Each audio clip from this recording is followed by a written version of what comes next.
Hello everyone. कैसे हैं आप सभी? मुझे पता है कि आपका जो है इस समय अम, पेपर जो है पोस्टपोन हो जाने की वजह से थोड़ा-सा मनोबल जो है वो टूटा हुआ होगा। लेकिन मैं आप लोगों से एक बात ये कहना चाहूँगी। कल आप लोगों ने देखा होगा हर कोई जो है वो यूट्यूब पे मैंने अपना एक बड़ा बढ़िया सेशन कल तैयार करा था। मतलब मैंने बड़े अच्छे से क्वेश्चंस खुद बनाए भी थे उसमें। और मैंने सोचा था आज कुछ कॉन्सेप्ट्स वगैरह समझाऊँगी। लेकिन जैसे ही पेपर के पोस्टपोन होने की बात आई और मेरे खुद के स्टूडेंट्स ने जैसे ही जो है जब उन्हें पता चला और मैं क्लास ले रही थी, तो वो खुद भी जो है वो पढ़ने में कम इंटरेस्टेड दिखे। तो मैंने यूट्यूब वाला सेशन इसलिए नहीं लिया, मैंने कहा ये तो पेड वाले हैं, ये नहीं पढ़ रहे तो यूट्यूब वाले तो क्या इस समय मेरा जो है वो सेशन देखेंगे। और दूसरी बात ये कि बात अब यहाँ पर आके अटकती ये है कि आगे करें क्या? देखिए मैं ना कभी भी एकदम से आपने अगर ये चीज़ नोटिस करी हो, मैं कभी भी ना अगर कोई चीज़ यूट्यूब पर एकदम वायरल होती है, तो मैं जब तक उसकी पुष्टि नहीं हो जाती, तब तक मैं खुद आके यूट्यूब पर उसको बोलती नहीं हूँ। क्योंकि हर चैनल की अपनी एक एक एक जैसे कहना चाहिए एक इमेज होती है। अगर कल को आज मान लीजिए वो न्यूज़ कल फेक होती और आज वो पुष्टि हो जाती कि वो न्यूज़ फेक है, तो बाकी चैनल तो माफ़ी माँग कर जो है उसमें अपनी जो है वो कर लेते। लेकिन मेरे को साथ अगर ऐसा होता तो मुझे तो माफ़ी क्या मरण है मेरे लिए तो वो चीज़। तो इसीलिए जब आज पुष्टि हो गई, मैंने सरकारी रिज़ल्ट पे देखा कि हाँ, वो वाला विज्ञप्ति डल गई है। इवन जो एक न्यूज़पेपर की जो प्रयागराज से पब्लिश होने वाले न्यूज़पेपर हैं, उसमें आया है कि पेपर पोस्टपोन हो गया।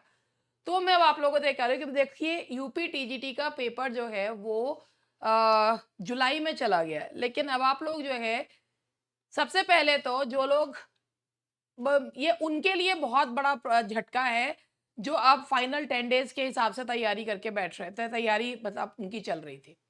लेकिन डोंट लूज़ योर हार्ट, ये समय आप ये मान के चलिए देखिए बुरा तो लगता है। हाँ, भई जो ना तैयारी पहले करी ना अब जो है उनको तो टाइम अगर ये 3 साल का टाइम भी उनके लिए तो कम है। तो मैं उनके लिए तो कुछ कह नहीं रही, लेकिन जो तैयारी करने वाले स्टूडेंट्स हैं, जो वाक़ई में तैयारी करने वाले हैं, मैं सिर्फ़ एक बात कहूँगी डोंट लूज़ योर हार्ट कि कुछ अच्छा ही इसमें होगा। अब आप लोग अपनी तैयारी में सबसे पहले जो जैसे अभी तक कोर्स कंप्लीट किया था, मैंने खुद ने अपने उस पे से जो है लोगों को ये कह दिया था कि भई अब हमारा जो है, जो पायनियर प्रैक्टिस बैच भी था, वो भी अब मैंने कहा 10 दिन के लिए कोई क्या खरीदेगा? लेकिन अब मैं आप लोगों से कहूँगी कि अगर आपकी तैयारी अच्छी हो गई है, जैसे ही ये न्यूज़ आई सर्कुलेट हुई, कई लोगों ने जो है वो अप्रोच करा कि भई हमें जो है पायनियर बैच जो है वो प्रैक्टिस का लेना है। तो मैं आप लोगों से भी ये कहूँगी इस समय अब आपके पास समय जो आपको मिला है, उस समय को बाँटिए कि भई आपके पास पूरा मई, पूरा जून और ये मान के 2.5 महीने आपके पास। उस 2.5 महीने को ये हिसाब से आप अपने आप को ये करिए कि जहाँ जो कॉन्सेप्ट पे ढीले पड़ रहे हैं, केवल वो कॉन्सेप्ट पढ़िए। इसके अलावा डिटेल पढ़ने का समय अभी भी नहीं है। जितना ज़्यादा प्रैक्टिस करेंगे, उतना ही आपके लिए हेल्पफुल होगा। अभी अगर जल्दी-जल्दी प्रैक्टिस कर रहे थे, तो आप आराम से प्रैक्टिस कर सकते हैं। ये मान के चलिए 75 दिन आपके पास हैं।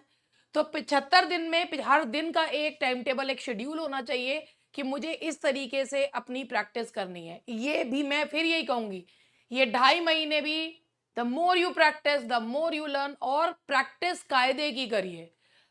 अगर आप हमारे साथ जो है वो हमारे साथ प्रैक्टिस करना चाहते हैं क्योंकि अभी मैं जो है अपने उसमें अभी तक मेरे रिवीजन टेस्ट चल रहे थे। लेकिन अब मैं भी अपने उसमें सोच रही हूँ कि पायनियर वाले बैच में मुझे भी कुछ अब भाई जो स्टूडेंट्स हैं जिन्होंने अब ये 2.5 महीने करेंगे क्या? तो इसीलिए मुझे अब इसमें कुछ नई चीज़ें ऐड ऑन करनी पड़ेंगी। तो अगर आप सोच रहे हैं कि भई हम 10 दिन की वजह से या 15 दिन की वजह से या अब इतने दिनों में आप देख तो चुके होंगे और लोगों को भी और उसको भी, तो अब आप लोग अगर इंग्लिश सूत्रा के साथ जुड़ना चाहते हैं, तो नाउ इट्स योर हो सकता है ये चांस आपको इसलिए भी हो सकता है। और हाँ, भई देखो ये है कि चांस मैं अपने कोर्स बेचने के लिए नहीं कह रही हूँ। ये चांस आपको इसलिए मिला है कि जो प्रैक्टिस की कमी रह गई थी वो आप प्रैक्टिस कर लो। क्योंकि पढ़ तो चुके, लेकिन अगर प्रैक्टिस नहीं करी तो वो सबसे बड़ी प्रॉब्लम है। तो इसीलिए अब मैं आपसे ये कहूँगी कि सबसे पहले परेशान ना होइए, 75 दिन का टाइम टेबल बनाइए, जो टॉपिक रह गए हों उन्हें कंप्लीट कर लीजिए और अब भी मैं यही कहूँगी प्रैक्टिस करिए और सिर्फ प्रैक्टिस करिए और आलतू-फालतू चीज़ों पर नेगेटिव चीज़ों पर ध्यान मत दीजिए। बस इतना ही कहना चाहूँगी। That's all. Bye bye.